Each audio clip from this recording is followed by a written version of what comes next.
Hello everybody and welcome to Grey History, episode 14, Decrees and Declarations. In the last episode, France endured a terrible anarchy. A general panic swept across the nation in the wake of the fall of the Bastille. This panic led to a series of violent peasant uprisings, as well as a municipal revolution right across the country. As the nation teetered on the brink of bankruptcy and lawlessness, something had to be done. The question was what? So without further ado, let's begin.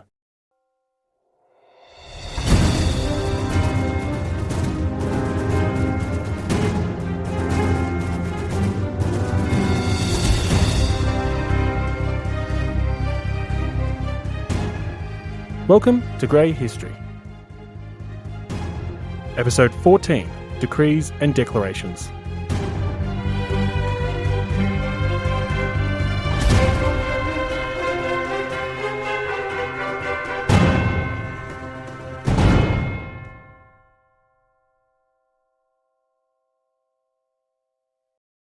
How long? That had to be the question in the minds of many deputies in the National Assembly. How long could the chaos that was engulfing the countryside last? How long could the great fear which had gripped the cities and towns of France perpetuate? How long could the murder, the arson, the pillaging, the anarchy continue? Or perhaps the better question they might have been asking themselves was how long until it spreads? How long until regions that currently lay quiet, like Britannia and Lorraine, got sucked into this vortex of destruction? How long until currently sleepy towns slipped into lawless pandemonium? How long until the anarchy visited Paris? Or how long until it consumed Paris and the National Assembly and Versailles along with it? In fact, to ask how long until anarchy visited Paris implies that the city had been immune to disorder in the first place. And that implication is wrong. The countryside may have been the source of the news of the war between the rich and the poor. The countryside may have been the source of the news of chateaux in ruins, feudal rights in flames, millers hung from trees and pillaged monasteries. But the cobblestones of Paris had also been graced with blood. Noble blood, in fact. The great city had not been immune to the great fear. Berthier de Savigny, the intendant of Paris, and his father-in-law Foulon, a minister, were captured by the Parisian mob on the 22nd of July. Accused of crimes against the people, including the hoarding of grain and personal enrichment at the expense of the poor, both men suffered the same fate as Delaunay. Berthier de Savigny was hung prior to being decapitated, while his father-in-law, Foulon, would have suffered the same fate had his rope not broke. The broken rope spared Foulon from being lynched, but he was decapitated nonetheless. Rumoured to have said the hungry should eat hay, Foulon's severed head did so instead, as the masses stuffed his mouth with blood-drenched straw and paraded it through the streets on the tip of a pike. Mob justice at its finest. These actions of the mob repulsed many in the assembly. As deadly disorder unfolded in the countryside, and increasingly did so too in the streets of Paris, some moderate deputies found themselves in an awkward position. In the same awkward position as members of the Parlements had found themselves in the year before. That is, regretting their alliance with an unpredictable and at times brute-like populace. While the chaotic events of the Bastille could partially justify Delaunay's death, these deaths were unjust ones in the eyes of many. The spontaneous execution of the intendant of Paris and his father-in-law could not easily be explained away like Mirabeau had done with Delaunay's. Unlike Delaunay, who was beheaded while the gunpowder could still be smelt in the air on July the 14th, these men were responsible for no trap, no slaughter, no conspiracy, no treason. Suspected of it? Sure. But guilty of it? Well, that was another matter entirely. In the minds of many moderate and conservative deputies, the two men had done nothing wrong that could justify the vigilante justice or summary execution. They were guilty of being the subject of rumours, denouncements and conspiracies, and they died for it. To make matters worse, Lafayette and the National Guard had tried to intervene in these executions. Their inability to stop them, the clear impotency of the city militia, frightened many deputies who feared the capital was on the brink of uncontrolled lawlessness. The disgust of moderate and conservative deputies aside, others in the assembly came to the defence of the hungry and downtrodden. Deputy Anton Barnev proclaimed, "What, then, is their blood so pure?" Radical papers conceded the bloody nature of the attacks, but defended the rage of a people who had been made to live like slaves for too long. I wonder, though, if people like Barnev would have come to the defence of the children who imitated older generations. For in the streets of Paris, children now roamed with the heads of kittens stuck on sticks. Like the victims of their parents, the kittens too were robbed of a fair trial. By the start of August, it was clear something had to be done to contain the disorder gripping the country. Large swathes of the countryside were in revolt, and Paris teetered on the brink of anarchy. The question was what? Only the National Assembly could act, and its options were limited. Some preached suppression, but the army was as unreliable for the Assembly as it had been for the King. The new city militias, the National Guard, were also of limited use, especially in a time of great hunger and financial crisis. If suppression was to be the solution, it could not be suppression of the populace, but instead of the feudal system which drove it to revolt. Such was the solution of the Brenton Club. On the night of the 3rd of August, 3 weeks after the fall of the Bastille, a group of liberally minded deputies who belonged to the Brenton Club met to discuss how to tackle the crisis. In fact, discuss might be the wrong word to choose.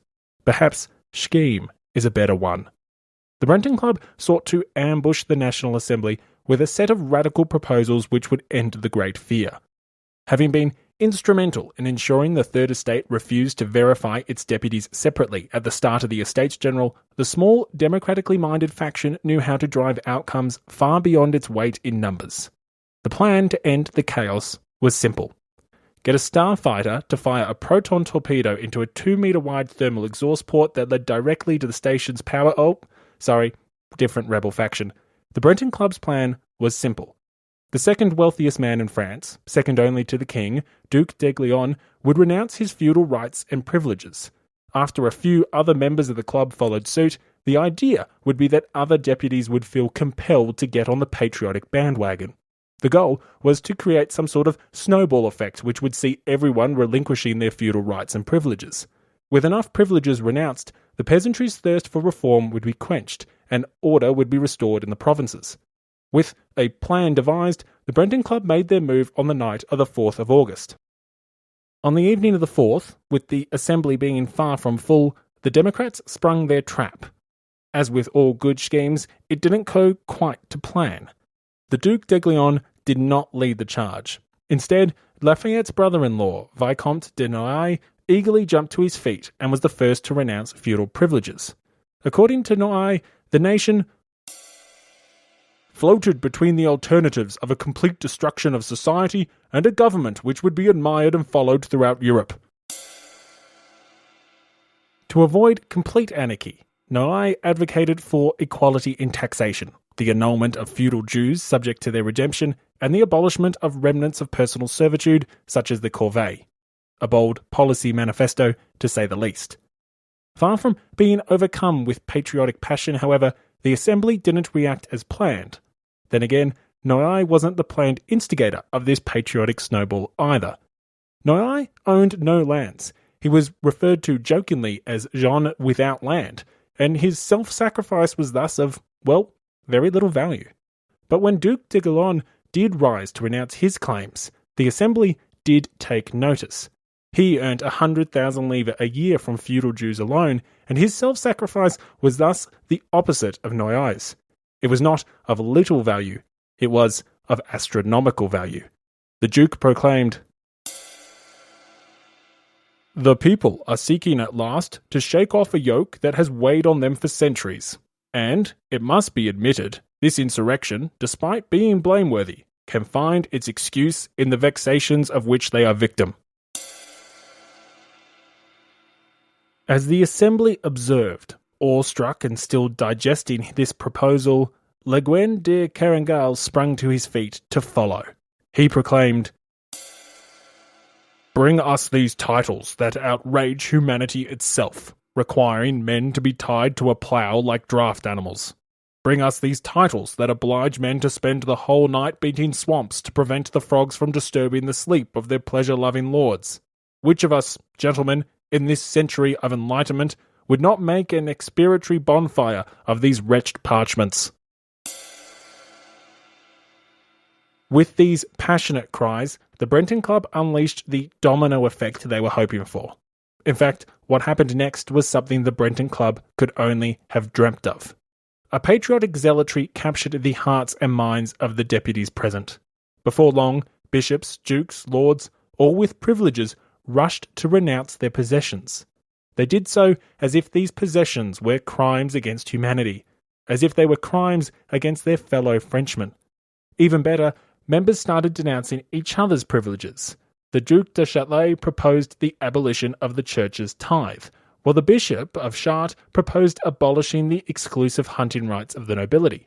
Soon, the Third Estate joined the party as well. The privileges and the rights of towns, cities, provinces, all sacrificed in the name of the greater good. For a revolution that in no small part started with privileged individuals and communities jealously guarding their rights, and with those same individuals and groups proclaiming that their privileges were liberties to be considered sacred and untouchable, it is ironic, and to be frank, remarkable, that on the night of the 4th of August, they all, collectively, threw them away so easily. Cologne and Brienne had been labelled the most vile of names for suggesting just some of the sacrifices which were now volunteered almost without care. Everyone was drinking from the patriotic punch bowl. In fact, they were drinking from the patriotic punch bowl, doing lines of patriotic powder, and smoking some seriously potent patriotic plant matter. Everyone was disregarding the privileges and rights which for centuries had been jealously guarded from any and all encroachment. Now, this was all well and good. Sounds like great fun, but inevitably the fun had to end. The hangover had to kick in, the buzz had to wear off. And once the euphoria ended in the wee hours of the morning, people started to realise that perhaps they'd gone too far. So far that they began to backpedal. While the official decree started with, "The National Assembly abolishes the feudal system in its entirety," in reality, that was plainly untrue. In the days and weeks that followed, and as the patriotic come-down kicked in, many deputies were keen to draw a line between cruel travesties and rightfully possessed property. The former could be abolished. The latter would have to be redeemed. The National Assembly's principal lawyers, Philip Auguste Merlin de Douai and François Denis Tronchet, presided over the committees implementing the decrees and made purposeful efforts to ensure that abolition without compensation occurred as infrequently as possible. Historian John Delberg Acton records the implications of classifying so many rights, which were meant to have just been abolished, as property. Once property, these rights could not be instantaneously abolished. They would have to be redeemed. They imagined that the distinction was founded on principle, but nobody ever ascertained the dividing line between that which was property and that which was abuse. The want of definitiveness enabled the landlords afterwards to attempt the recovery of much debatable ground, and involved, after long contention, the ultimate loss of all. The program was excessively complicated and required years to be carried out. The nobles won the day with their demands to be compensated, but Duport already spoke the menacing words, "Injustice has no right to subsist, and the price of injustice has no right to subsist." The immensity of the revolution, which these changes implied, was at once apparent, for it signified that liberty, which had been known only in the form of privilege, was henceforth identified with equality. For centuries, liberty had meant privilege.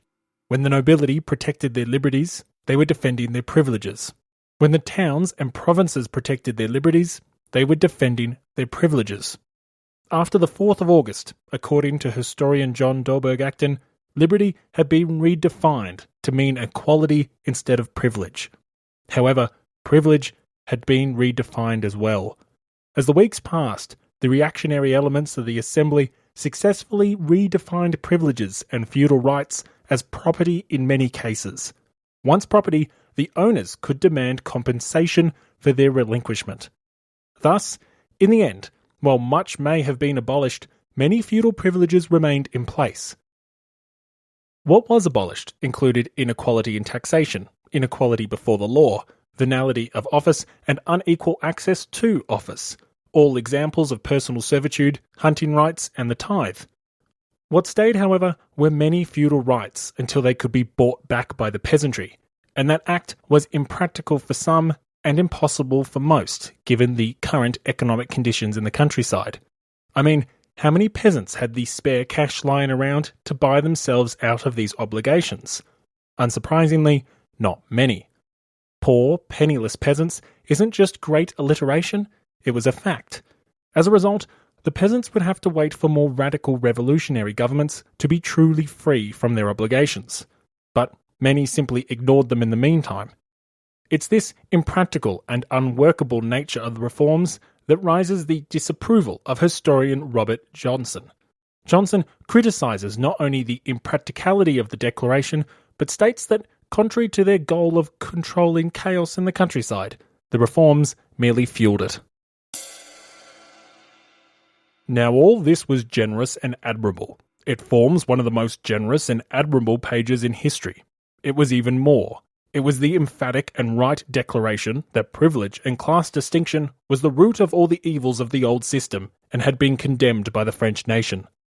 But it had none of the qualities of practical statesmanship.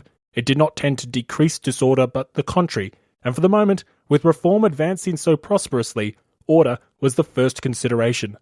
The effects of the decrees were disastrous and intensified the bad conditions of the country.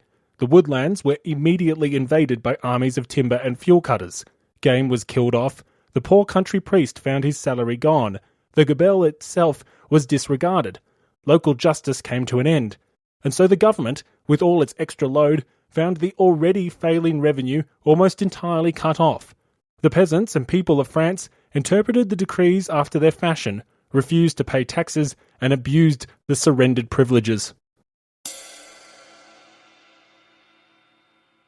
The abolition of privileges is full of grey history. The reforms, especially after the classification of many privileges as property, were indeed dysfunctional. They did indeed create a range of social and economic issues, and the jury is still out as to whether they helped to calm the countryside or if it was merely the corresponding harvest which took the wind out of the peasant uprisings. Despite the problems of the decree of August the 4th, one should not downplay how important the abolition of privileges was. It, along with the Declaration of the Rights of Man at the end of the month, is one of the two most important milestones of the Revolution of 1789. According to historian Charles Matthews, this milestone not only signals the end of the first stage of this grand revolution, but the abolition of privileges was the only enduring legacy of the revolution. To understand the significance of the night of the 4th of August, it is necessary to remember that the revolution is marked by a series of stages. The first period was not so much political as economic and social. The only attack was upon the relics of feudalism, not upon the state. The National Assembly aimed not at destroying the monarchy, but the unjust privileges under which France had so long suffered, and this first period culminated in the voluntary renunciations made on the 4th of August. It is true hysterical legislation is always inexpedient. No small part of the confusion which beset the Assembly was due to the difficulty of administering the unforced renunciations. Sober thought, elementary parliamentary rules would have prevented some of the decrees of that night. But even when all allowance is made, this much stands true. That hostility to privilege for which Turgot and Necker had stood unavailingly was converted into laws within a few hours. From that day to this, France has never known a revival of the accursed condition that existed under the old regime. This was the real work of the revolution. It was to make almost no permanent advance beyond the establishment of this civic equality which expressed the new social mind. Thereafter, it sought to protect the new rights. It makes little difference whether we say that the 4th of August destroyed privileges or simply declared them destroyed. In either case, it outlawed them. and with them, the old regime as a whole was outlawed. And with the eradication of feudal dues, the whole old regime was outlawed. What a claim. Matthews argues that it was the events at the start of August which put the final nail in the coffin of the old regime. However, not all historians agree.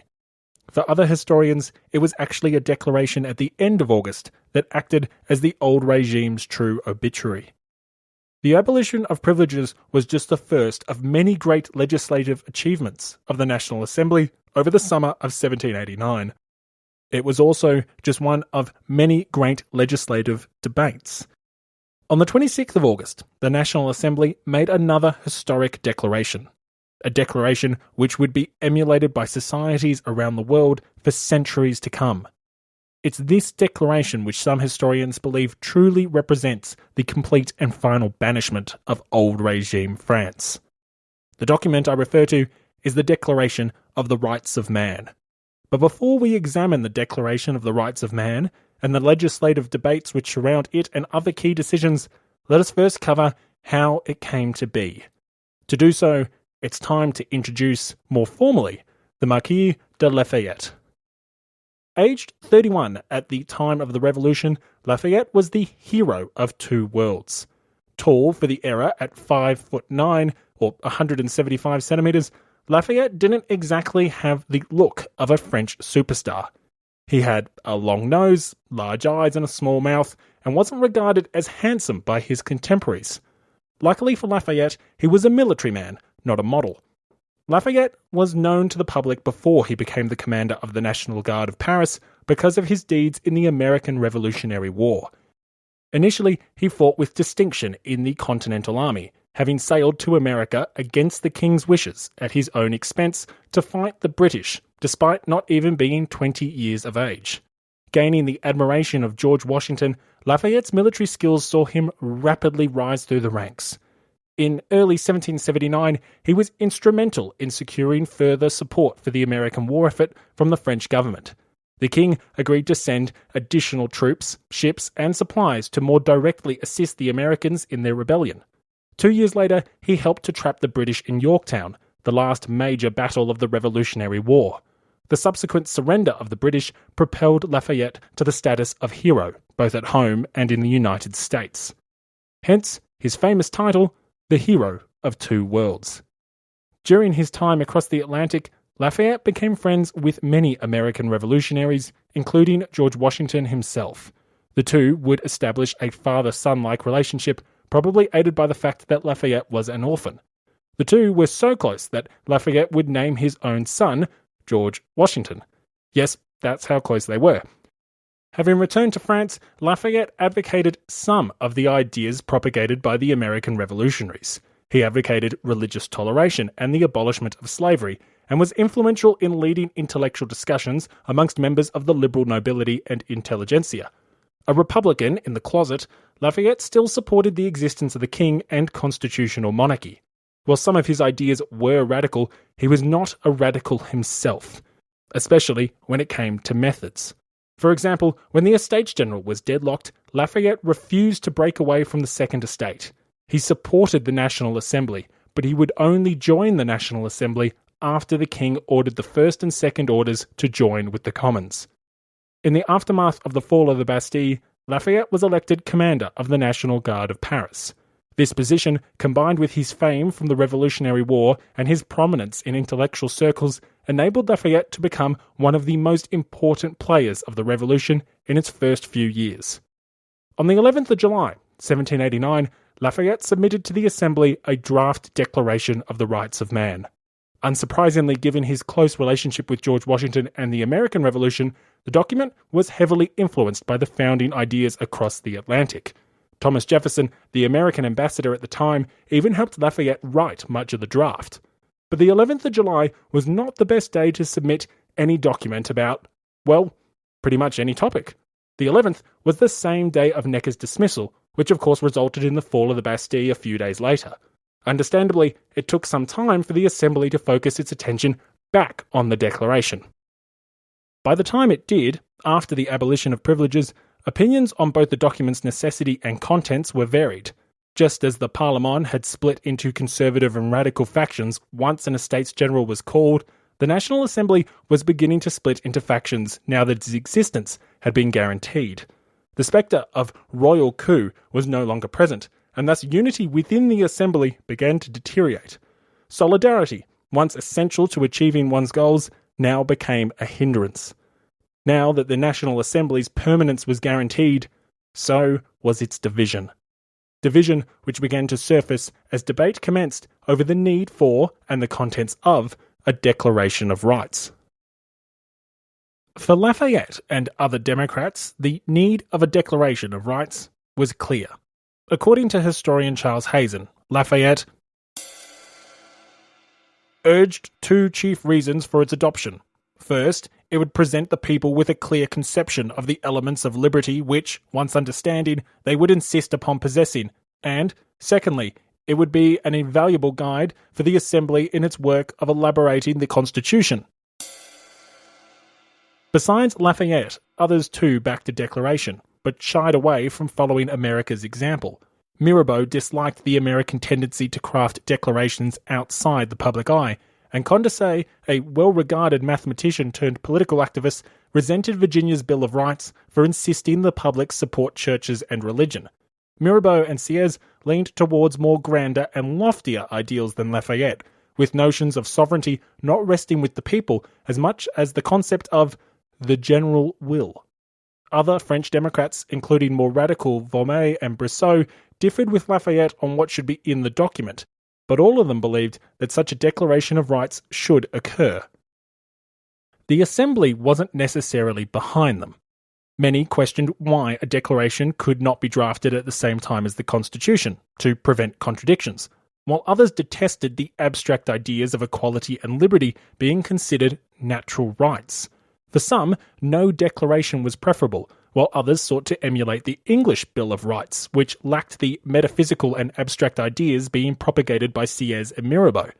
This opposition was loosely organised behind Mignet, one of the de facto leaders amongst the Dauphine delegates and powerful moderately conservative voices in the Assembly. Of course, Mignet would have been considered a radical when he led the Versailles Assembly in the middle of 1788, but times were changing. Leading the Assembly's more conservative moderates once more, Mignet argued that giving people loosely defined rights without defining the limitations on those rights was a recipe for trouble. The benefit of hindsight suggests he might have been on the money, but that didn't help him win the vote. On the 19th of August, Mirabeau's draft carried the day with 620 votes. Sieyès' draft, also full of abstract ideas, received 220, while Lafayette's draft, which was far less metaphysical, only acquired 45 votes. At the start of August, the French people had been liberated from archaic privileges. By the end of August, they had been empowered with unalienable rights. A momentous change had taken place. The first article of the Declaration proclaimed that men were born free and remain free and equal in rights. The second article proclaimed that the goal of any political association was the conservation of the natural and imprescriptible rights of man, and these rights were liberty, property, safety, and resistance against oppression. The notion that these rights were unchallengeable, natural, and distributed equally was truly radical for its time. The Declaration was not a progressive's version of perfection, however. While Mirabeau's draft succeeded, to claim that more radical members of the Assembly had won an all-encompassing victory would be inaccurate. Freedom of expression and religion were not guaranteed unreservedly, and regarding the Jewish and enslaved populations of France, no one could not help but notice the stark differences between the principles of equality and liberty for all and their current status in French society. Women, too, hardly enjoyed these so-called inalienable rights, and the position of the propertyless remained in doubt. With only 17 articles, the Declaration failed to guarantee the right to petition, the right of association, or even the right to education. These shortcomings are glaring but forgivable, considering the opposition it faced within the Assembly. Outside the Assembly, the Declaration had its additional detractors. Elements of the press that had either Catholic or Royalist sympathies condemned the document in force. More surprisingly, perhaps, even leading members of the Enlightenment circles across Europe were divided on its merits. For some, the notion of enshrining these natural rights was foolish, ill-advised, or illogical. Others feared the intangible rights would be used to usher in despotism. Less philosophical or more practical shortcomings were also criticised, even placing aside the questions of those repressed Jewish and slave populations. As historian Florence Gautier noted, these rights were contradictory in nature and laid the foundations for problems later on.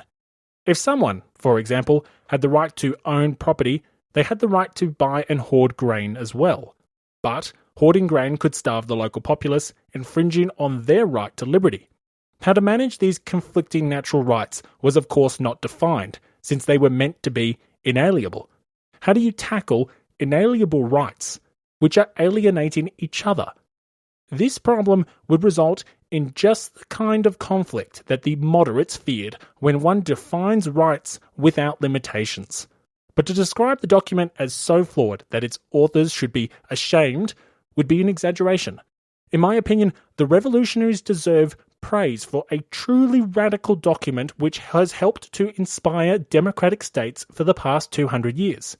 I would go further than historian Edward Lowe's opinion that the Declaration may fittingly stand side by side with the American Declaration of Independence. As historian Jonathan Israel notes, it was a document that enabled France to set historical precedents in ways America did not. It was a victory for the Democrats of the National Assembly and laid the groundwork for Western European democracy. Israel writes, "For the first time in history, equality, individual liberty, the right to equal protection by the state, and freedom of thought and expression were enshrined as basic principles declared inherent in all just and rational societies. The bedrock of democratic modernity was in place. The rights the French adopted for themselves were proclaimed universal rights belonging equally to all of whatever nation, station, faith, or ethnicity." Congratulations, Mirabeau. You, along with others like Brousseau, are responsible for the bedrock of modern democracy, according to historian Jonathan Israel. Of course, I do think you should be giving some of the bedrock credit to the British and the Americans, but that takes us down a different rabbit hole which I really don't want to go down. Instead, I want to explore one of the most obvious flaws of the Declaration. A flaw, or perhaps more accurately, an unanswered contradiction that would help to cement the factional nature of the Assembly and have drastic consequences for the course of the Revolution.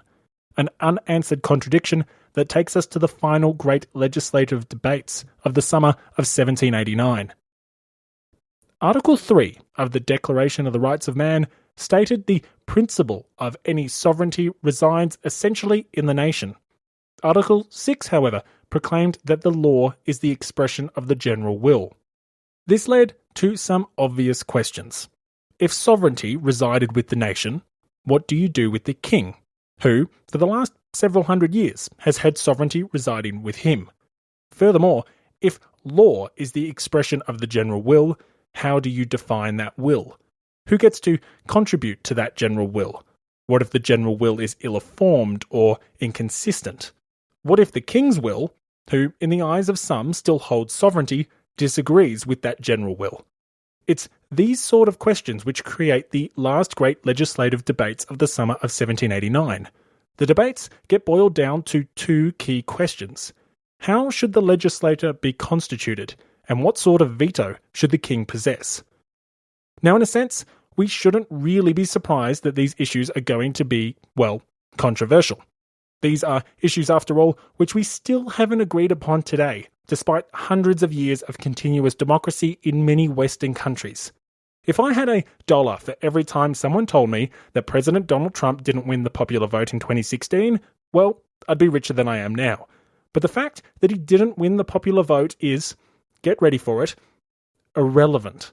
The American Founding Fathers decided that mere popularity was a poor way to channel the general will of the people, and invented the electoral college system instead. But it's not like the Americans deviated from the rulebook of democracy creation. Everyone has. There isn't really a standard way of constitutionally setting up a democratic country. This is demonstrated clearly by the fact that so many former British colonies have different democratic structures. The UK, as an example, has an unelected House of Lords which can only delay a bill, while its former colony Australia has an elected Senate which can permanently block a bill. Furthermore, Australia's neighbour, New Zealand, another former British colony, doesn't have an upper chamber at all. But the differences don't stop at the composition of an upper house. Australia has compulsory voting. You are literally fined if you fail to vote, while New Zealand and the UK do not. The United Kingdom has a first-past-the-post voting system, Australia has a preferential voting system, and New Zealand has a mixed-member proportional voting system. All three have different methods for handling referendums. Where am I going with all of these questionably useful pub trivia facts? Well, in all of these countries, there's debate over changing the structure or number of legislative chambers, how long terms should be, how elections should be conducted, etc., etc., etc. Quite often, these debates are quite feisty. In fact, feisty doesn't sum it up. Tell the right American that the Founding Fathers got it wrong and the Electoral College is now redundant and, well, you're in for one hell of a debate. Trust me, I've done it. So imagine given the situation France finds itself in. Imagine just how passionate everyone must have been when bread prices were at record highs, the countryside was still smouldering from revolt, noble conspiracy was the buzzword of the month, the army was in disarray, noble corpses were hanging from lampposts, and the state was essentially bankrupt. If we, in the 21st century, struggle to keep our debates about democracy somewhat civil, it's a minor miracle the French Revolutionaries actually managed to do so too. You can imagine just how passionate deputies would have been while fighting over these issues. Now in this debate we have roughly two camps.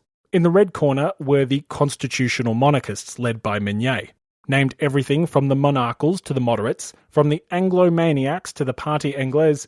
The English bloc, as I will call them, unsurprisingly drew inspiration from the English. To them, the English had demonstrated through experience that bicameralism was the best way forward for France. That is to say, they advocated for a legislature consisting of two separate chambers, an upper and lower house, or a House of Representatives and the Senate in the case of the American situation. Not only had the English shown it had worked, but the Americans had copied them, with only Pennsylvania having a single-chamber legislature at the time. In the British model, Mignet and his followers saw the application of the ideas propagated by the philosophe Montesquieu. Specifically, they saw the balance of power between the executive, the legislature, and the judiciary, and it was this separation of powers that guaranteed the Constitution's safety. Only through division of power could the Constitution be empowered. Only through division could a tyrannical legislature be prevented, or the dangers of an incompetent government contained. Thus, for the English bloc, one of the best ways to divide power was to divide the legislative chamber into two chambers. By dividing the legislature into two chambers and by giving the king a complete and absolute veto, power would be dispersed enough to protect the country from anything in between an incompetent government and a tyrannical one. But while the English bloc believed division was good, their opponents perceived the opposite. For individuals pursuing the adoption of a much more democratic society based on equality, the idea of a House of Lords like that across the Channel was abhorrent. The Democrats believed that division was not going to prevent a tyrannical legislature as much as it was going to emasculate a legitimate one. Division was not going to guarantee the revolution's gains as much as it was going to forestall the revolution's progress. For someone like Sieyès, the legislature represented the general will. It represented true sovereignty. Since it represented true sovereignty, the idea that the legislature could harm itself was incomprehensible. Inspired by the philosophe Rousseau, Sieyès believed that since the legislature was elected by the people, and since it thus embodied the general will, it could not do anything other than behave in a legitimate manner. Mignet's fears and Montesquieu's teachings were nonsensical because, in the eyes of many Democrats, the organ of the general will could not plausibly harm the people it represented. As a result, for Sieyès and his allies, such as Duport and Barnève, the legislature should be one singular chamber to ensure that it was not impeded by unnecessary oversight. Furthermore, since sovereignty laid with the nation and not with the king, at least according to the rights of man, Louis XVI and his successors should be given no veto at all.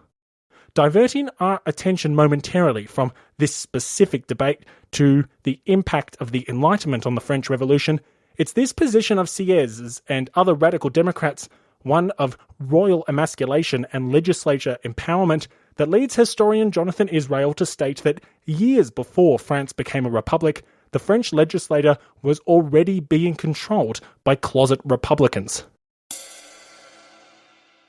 As the prolonged veto debate shows, all the philosophe revolutionaries were more or less solid Republicans from the outset, insisting that the National Assembly possess all the power, authority, responsibility, and prestige of government. Israel goes on to argue that Sieyès and Mirabeau weren't truly Republicans in the sense that they were happy to let the king sit in his chair, so long as he was more or less powerless. But Israel hits the nail on the head in another regard. Everywhere, the fingerprints of a Republican, or at least a crypto-Republican vanguard, can be found in the opening days of the Revolution. Sieyès, Mirabeau, Lafayette, Brissot, Condorcet, Duport, Barnève, Talleyrand, Le Chapelier, these individuals were all members of this crypto-Republican vanguard at various times. This vanguard was instrumental in the outcome of the legislative debates of the summer of 1789. At times, they controlled the revolution's progression. Other times they fought to control it, other times they fought amongst themselves.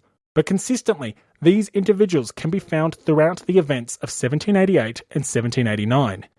And what's something they all had in common? They were all driven by Enlightenment ideas. This is why I personally cannot agree with historians which seriously doubt or outright reject the Enlightenment's initial impacts on the revolution.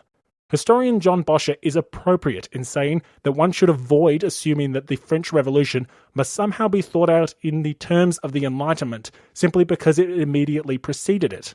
I agree that correlation and causation are two very different things that people too often muddle up. But in agreeing with Israel's views that an enlightened crypto-republican party was both active and influential in 1788 and 1789, I cannot agree with historians such as William Doyle. Doyle states, "The French Revolution had not been made by revolutionaries. It would be truer to say that the revolutionaries had been created by the revolution." I would argue the political writings prior to the revolution, and the speed in which Enlightenment ideas were legislated, indicates that there were at least some revolutionaries waiting for the right time to break out of the stomach of the old regime like the xenomorph in the first Alien movie. If the revolution made the revolutionaries, as historian William Doyle suggests, particularly the small clique of individuals leading the charge, well then, it did one hell of a good job. In just 4 months from the opening of the Estates General, the historic Declaration of the Rights of Man had been declared, feudalism had been essentially abolished, or at least declared abolished, privileges had been thrown out the door, and the Estates General had been completely overhauled. The monarchy had been castrated, and a municipal revolution had taken place across the entire country. So much progress could not have been conducted without a group of committed revolutionaries, one influenced by Enlightenment ideas, one merely waiting for the right time to implement them. Sieyès, Mirabeau, Lafayette, Brissot, Condorcet, Duport, Barnève, Talleyrand, Le Chapelier, these were all revolutionary painters waiting for a canvas. Their pre-revolutionary lives had prepared them for the opportunity to illustrate a new society. Contrary to the ideas of historians like William Doyle, these men were not a random cluster of individuals who discovered a canvas in 1789 and figured out how to paint a revolution. Enlightenment ideas may not have been the power which fueled all of the revolution's supporters, but it was the power which fueled a handful of the revolution's key leaders in the early years of the French Revolution. On September the 10th, it was Sieyès' painting that won the day. The Assembly voted 849 to 89 in favour of a single chamber. 122 deputies abstaining. The English party's efforts to bring bicameralism to France had failed, but such a large majority makes the vote seem less close than it truly was. There's an element of grey history here. As so often would be the case in this revolution, the moderates and conservatives allowed disunity to sink their cause, in this case because they couldn't agree on the nature of an upper chamber. Originally, Mignet wanted a hereditary House of Lords like that which England possessed, but the very first article of the Rights of Man declared all men to be free and equal in rights. So to introduce such a House of Lords was considered to not really be in the spirit of progressing the revolution. In fact, it was considered to be reversing it. The idea was a non-starter with many members of the Assembly who came from the Third Estate. Members of the rural gentry also balked, figuring that they wouldn't be able to partake in this noble chamber because it was likely to be dominated by the same noble families which had dominated Versailles. When Mignet tried to moderate his proposal for an upper chamber, when a compromise was sought, the nobles of Versailles kicked up a stink instead. Apparently, the idea of sharing the upper chamber with the bourgeoisie and rural gentry was beneath them. It seemed not all men were created equal after all. According to the British Observer and future Prime Minister Robert Jenkins, Necker's idea of a House of Peers to be made up of honourable and noteworthy citizens of all backgrounds was greeted with disgust by the Versailles nobility. The greater part of the noblesse could not bear the idea that persons of no rank or consideration in the country should be raised to a dignity so important as this, and should be put upon a level with themselves. It was this disunity which sunk Mignet's vision of bicameralism in France. It wasn't so much that the idea of a second chamber, of a Senate or a House of Lords, wasn't popular, so much as nobody who liked the idea could agree on its design. As a result, France was to have one singular chamber. The English bloc, however, had greater success on the issue of the veto. While the Democrats pushed for no veto at all, it was clear a majority of the Assembly did want to empower the king to some degree. Giving him no veto would essentially be making France a republic in all but name, as the king would merely be a figurehead attached to an all-powerful democratic legislature. As historian Nestor Webster notes, the cahiers, which were those lists of grievances which were written by the populace as they elected their deputies for the Estates General, the cahiers made it clear that the people of France trusted the king and wanted him to be involved in the government. The National Assembly's own summary of the contents of the cahiers stated that royal sanction was needed to enact new laws. Not all deputies were as passionate as Lally Tollendal, an ally of Mignet, who declared he regarded the royal sanction as one of the first ramparts of national liberty. However, many deputies did oppose the idea of sidelining the king completely. But it was not all good news for Mignet and for his English bloc. While Sieyès was struggling to find a majority of deputies who would deprive the king of a veto, Mignet was struggling to find a majority of deputies who would back an absolute and unconditional one. Many feared that Louis or his successors could use it indefinitely to block the people's will. To make matters worse, the popular press in Paris was resolutely against the veto, and capable orators in the Assembly were disparaging the idea at every opportunity they got. A young, capable deputy by the name of Maximilien Robespierre voiced the view of many pamphleteers in Paris. The skilled orator proclaimed, "He who says that one man has the right to oppose himself to the law says that the will of one man is above the will of all. He says that the nation is nothing and that one man is everything. If he adds that this right belongs to him who is endowed with the executive power, he says that the man chosen by the nation to execute the will of the nation has the right to contradict and enchain the will of the nation." A well-spoken but simple argument. If the nation truly possesses sovereignty, and the general will truly creates law, as per the Declaration of the Rights of Man, then there could be no place for the king to possess power which overrules that sovereignty. It's at this deadlock that a new power source within the loose grouping of the Democrats came to the fore, introducing the triumvirate. Comprised of Adrien Duport, Antoine Barnave, and Alexandre de Lameth, the influential trio from a variety of backgrounds broke with Sieyès to breach the impasse. Backed by Necker, the triumvirate struck a compromise deal with the king. The king would be granted a suspensive veto, and in return, the king would approve the abolition of privileges and the Declaration of the Rights of Man, two documents he had yet to lend his royal sanction to, despite being passed weeks before. Mignet, who had been fighting so long for his king, was essentially shafted, thrown under the cart as Louis made a deal with the triumvirate. On the 11th of September, the day after bicameralism was defeated, the Assembly voted on the question of the veto. 673 voted in favour of the suspensive veto, with 325 in favour of an absolute one. Still considering any veto the equivalent of a lettre de cachet against the general will, Sieyès led a sizable minority of 143 voting for no veto at all. With the suspensive veto approved, the last great legislative act of the summer of 1789 was complete. Unfortunately for the triumvirate, the king didn't keep his promise. Neither the abolition of privileges nor the Declaration of the Rights of Man would be given royal sanction. Furthermore, Louis managed to get his suspensive veto to behave more like an absolute one. The veto could be overridden only if two subsequent legislatures voted in favour of the same bill. With each legislature lasting 2 years, the king could essentially veto a bill for at least 4 years. Thus, the triumvirate had managed to give the king a veto, which was officially suspensive, but practically far more absolute. And, to make matters worse, the triumvirate had nothing to show for it. Unfortunately for King Louis, his actions had unforeseen consequences.